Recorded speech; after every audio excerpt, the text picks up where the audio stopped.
Well, well, well. Somebody is doing Cowboy fans a favor for the upcoming season. Because FS1 had some of not only the worst shows, but some of the worst Dak Prescott and Dallas Cowboy hate you'll ever want to see on a television. I mean, we know Stephen A. Smith over there on ESPN. He absolutely loves the Cowboys. He's an undercover Dallas Cowboy lover, but you know what he does for the ratings. But when we talk about FS1, I mean, they had so much hatred. And you could tell a lot of their takes were just genuinely bad takes, because not only did they have bad takes on the Cowboys, they had bad takes on a lot of subjects. Well, again, somebody has done us a favor, because Joy Taylor and Speak, and now Emmanuel Acho and The Facility will no longer be on FS1 to hate on Dak Prescott and the Dallas Cowboys. Let's talk about how this affects Dallas Cowboy fans going forward. Let's talk Cowboys. We're about to talk facts.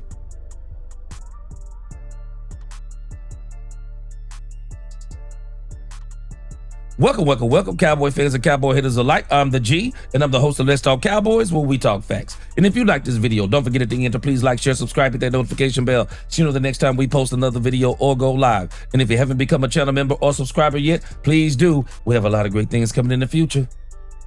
Now let's talk facts. FS1. FS1 has been a pure, unadulterated mess. They started out pretty good with Colin Cowherd and Skip Bayless. Skip Bayless, they brought on Shannon Sharpe. Everything seemed to be going good. But it seemed like Shannon Sharpe and Skip Bayless kind of started getting tired of each other. I think Skip Bayless was getting a little bit perturbed by the fact that Shannon Sharpe was gaining a whole lot of notoriety. He needed Shannon Sharpe, but I also think that Shannon Sharpe was getting a little bit of the big head and was ready to move on from Skip Bayless. And so based on that, and not just that, but some things that occurred on the show, they wound up parting ways. And now we see Skip Bayless has his own YouTube platform. It's starting to gain some success. We saw where Shannon Sharpe had some success, and then it is, $100 million thing come up, and then we get this whole issue with some OnlyFans chick, and now Shannon Sharpe is on the downfall. And now we're watching Joy Taylor, based on the things we heard with Charlie Dixon and Emmanuel Acho. He was kind of tied to Joy Taylor. We saw some of the things we know now about Acho behind the scenes with Marcellus Wiley. Man, all of this stuff now, it's crashing down for FS1. It's crashing down for FS1. And so the latest, of course, Joy Taylor, we know about her situation. They played it very smart with her. They let her contract expire. We got the fall coming up. And now we see where another show, and I think there's actually a couple of these shows, but in particular the one I'm familiar with, The Facility.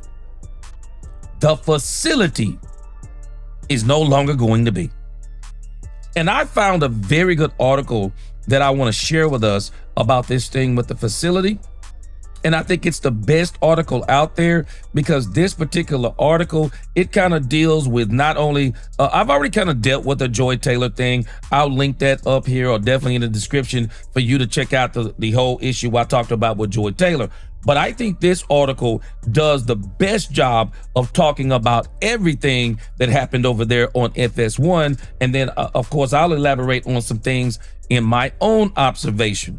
But let me kind of flip over here. I think this is a very good article. It is written over here on the sportscrush.com. I'll put the link in the description. But it says, LaShawn McCoy, Emmanuel Acho, Chase Daniel, and James Jones react after getting fired from Fox Sports.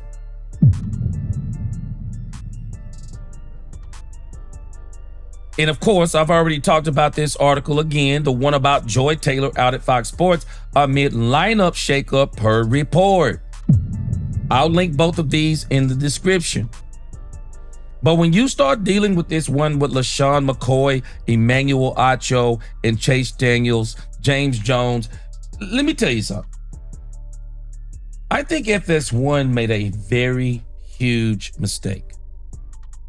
I think one of the things that the mistakes that they made is they tried to make people who were more of co-hosts, who are more of people who kind of, they're the people that you want sitting on the side of the centerpiece. They try to make them into centerpiece personalities. And let me tell you what I mean by that. When you think about centerpiece personalities, I have a list here, and I'm just going to deal with FS1 and maybe one from ESPN. But when you think about centerpiece personalities, you think Skip Bayless. Now, a lot of people don't like Skip Bayless, but I'm telling you, Skip Bayless is responsible for a lot of this sports debate stuff he used to do over on Cold Pizza. He kind of made First Take, it kind of spun off in the First Take. And a lot of people, man, let me tell you, Stephen A. Smith, Shannon Sharpe. I know Skip Bayless is a jerk, but they still owe Skip Bayless a whole lot of credit. There's a reason why Stephen A. Smith and Skip Bayless are still friends to this day. A lot of y'all don't remember. The Stephen A. Smith show actually isn't new. They tried to do it a long time ago. It wasn't good enough. They canceled the show. Stephen A. Smith went off into obscurity. It was Skip Bayless. It was Skip Bayless who kind of got him back into Cold Pizza, got him First Take, their debates they used to have. And he is the one who helped revitalize Stephen A. Smith's career. Shannon Sharpe had been thrown away, I think it was by CBS Sports, by some allegations that he had over there, amongst other things. And what happens? Skip Bayless helps bring his career back. Skip Bayless is a centerpiece personality. The problem is with Skip Bayless, what has got him in hot water with a lot of people is some of his salacious takes. And he's always done that. But I think the ones that got him in trouble, in particular, I got 3 here. He destroyed himself with the Cowboys hate. He became a huge Dallas Cowboy hater. Just continuous hate on Dak Prescott, Jerry Jones, the Cowboys organization. Well, him being the biggest Cowboy fan was one of the things that made us like Skip Bayless. Then you have the thing with Shannon Sharpe. In particular, the Tom Brady issue about Shannon Sharpe being jealous of Tom Brady. Put your glasses back on. He totally humiliated Shannon Sharpe. A lot of people didn't like that. And then the take with Damar Hamlin. I think that was a very bad misunderstanding about what Skip Bayless was saying. But nevertheless, it just continued to lead to the demise of one Skip Bayless. And I think, once FS1 and Skip Bayless said he wished they would have kind of helped mend things between him and Shannon Sharpe, and they didn't, and they were gone. But again, Skip Bayless is actually a centerpiece personality. Shannon Sharpe was, and I think that's why him and Skip kind of started getting tired of each other. I think they could have spit off Shannon Sharpe into his own show, but they didn't do it, and they let him go. Colin Cowherd, he's a centerpiece. Gives very bad takes, in my opinion, but he also gives good takes. But also, Colin Cowherd is very entertaining. Whether you love him, like him, or hate him, Colin Cowherd is very entertaining. You'll listen to him even if you don't like his takes, because Colin Cowherd, he's always been very smart. He doesn't rely on a co-host. He does have, somewhat, but no. Colin Cowherd spends a tremendous amount of time giving his own spin on stories, you can tell, and a lot of people love Colin Cowherd. He's untouchable. Stephen A. Smith is a centerpiece personality. That's why he's over there on ESPN, continuing to carry on First Take. And then there's another guy who I would call a centerpiece, Marcellus Wiley. Maybe FS1 will call him back. And then there's another guy. It's a travesty that he's not on television, whether you like him or not. That's Max Kellerman. And I think they're considering him to be back on FS1, or be on FS1 now, to kind of, put some Band-Aids over some of this stuff that's happening. But when I think about Joy Taylor, Paul Pierce, Keyshawn Johnson, Emmanuel Acho should have never been a centerpiece. Never. Emmanuel Acho has all of the charisma. I think he's a very smart guy, wants to be the centerpiece, but he would be better served being on the side and letting someone else be the centerpiece. When I think about Chase Daniels, when I think about James Jones, and then one of the worst things they did is they put LaShawn McCoy on that show. What? LaShawn McCoy gave some of the worst takes on television, wasn't entertaining in the least. This is what is contributed to the demise of FS1. Let's look at the story written by Suresh Menon. He's not going to touch on this stuff like I did, but I want to add what he is saying to what I'm talking about. It says here, in one of the boldest shakeups in recent memory, Fox Sports has announced the decision to pull the plug on 3 of its shows, Speak, Breakfast Ball, and The Facility. I wasn't even familiar with Breakfast Ball. It says, the official reason for the cancellations per The Athletic's Drew Marchand was the trio of shows failed to find a huge audience. Why? Why did they fail? Now, people have to understand about FS1. Even though it's on cable networks, it is not in as many homes as ESPN, and it definitely doesn't have the tenure of ESPN. FS1 was already playing from behind the 8 ball, but I think one of the worst things they did, especially with this Charlie Dixon nonsense, is they started putting non-centerpiece talent as centerpieces on shows. It was a huge mistake. You don't have to be an ex-player. You don't have to be beautiful. You don't have to be handsome to be one of these centerpieces. But the people, I already told you, the people who they chose were not, to me, very likable people. They were not the kind of people that I say I want to listen to. It says, still, the responses from those affected suggest there's more beneath the surface, a mix of disappointment, gratitude, and forward focus. It says, for instance, the host of The Facility, a roundtable style program featuring a panel of former NFL players, said they were blindsided by the decision. How? How? Show's terrible. Takes were terrible.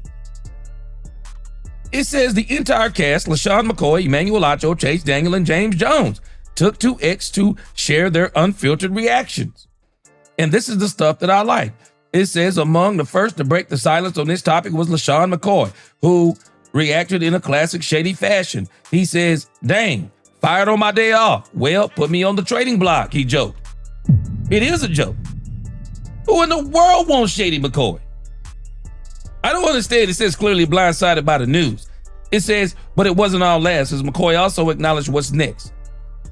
He says, Speak and The Facility was a blast. I got some announcements coming soon, but one thing I do know is talent and dedication always wins. See you soon. You know what? I'm not going to say he doesn't have talent, but he doesn't have the talent to be on television. He doesn't have the talent to be on television. Now, if he's going to be on somebody's podcast and where people are not going to create topics and ask him to comment on things he doesn't know, comment on things to where he is so biased against, he can't even give an honest opinion or an honest take, he's better suited for the podcast world. But what he is not suited for, he is not suited for the television world. Hey, Emmanuel Acho, big ups to Emmanuel Acho. Big ups to Emmanuel Acho. It says, meanwhile, Emmanuel Acho, who's often known for his polished delivery and bold takes, kept it brutally honest.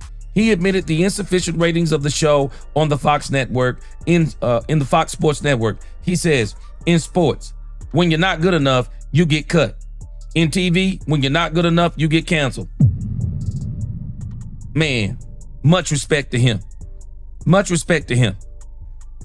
And he even goes on to say, unlike Shady McCoy, he says, and I'm not going to try and come to y'all with some big announcement soon. He says, stay tuned, because I don't actually know what's coming. But what I do know is I trust God, he continued. He's more talented than Shady McCoy.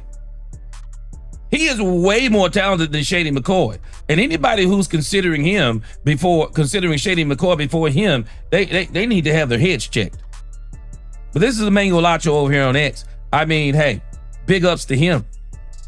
And then, of course, Chase Daniel says, really thankful for the chance to work with so many great people on and off camera on FS1's The Facility. While the news was unexpected and change is never easy, I've learned through my time in the NFL that you've got to be adaptable and resilient through the highs and the lows. Yeah, you're a career backup. Yeah, he was a career backup, of course. Why wouldn't he say this? But Chase Daniels is very good at what he does over on YouTube, where he breaks down quarterbacks, breaks down plays and stuff like that. I think Chase Daniels could be a very good second piece on someone else's show, especially somebody if you want them to break down some X's and O's. And then it has James Jones. It says, if you love what you do, you'll never work a day in your life. Just want to say thank you to my at FS1 family. Special shout out to Emmanuel Acho for always looking out. Y'all got to pay for your own donuts now. Much respect. Now, when it comes to James Jones, you know, I can see why he's shouting out Emmanuel Acho. I don't necessarily know if he was really all that ever good, even though I liked him, even though he started giving some dumb takes. He was the one who said Dak Prescott quit on the team. Even though he came back and apologized, I don't think he came back with the same type of bravado that he did when he said what he said about quitting on the team. But nevertheless, I kind of like James Jones, but wasn't a centerpiece. And I don't know if he's even somebody you want to have on your show every week. He might be somebody that you have every so often. But you know what? Maybe he starts his own platform, and maybe he'll be even better just having his own platform. But again, these guys, you know, these people, they're telling you kind of what it was. Is at the end of the day, we can call it what we want to, and I don't even think you can call it hate. I think at the end of the day, Speak, know The Facility, and then the one with the breakfast ball, I don't even know what that was. That just goes to show you just what I'm about to tell you is true. Those FS1 shows were not that good. They were not that good. And one of the reasons why they were not that good is the anchors of those shows. People can tell me anything they want to. They were just not good. Period. End of story. And Emmanuel Acho is hitting it right on the head. They were just not good. Again, Emmanuel Acho, to me, of all of them, of that bunch, he's the most talented. I think Emmanuel Acho can definitely be on television. He just doesn't need to be the anchor or the centerpiece.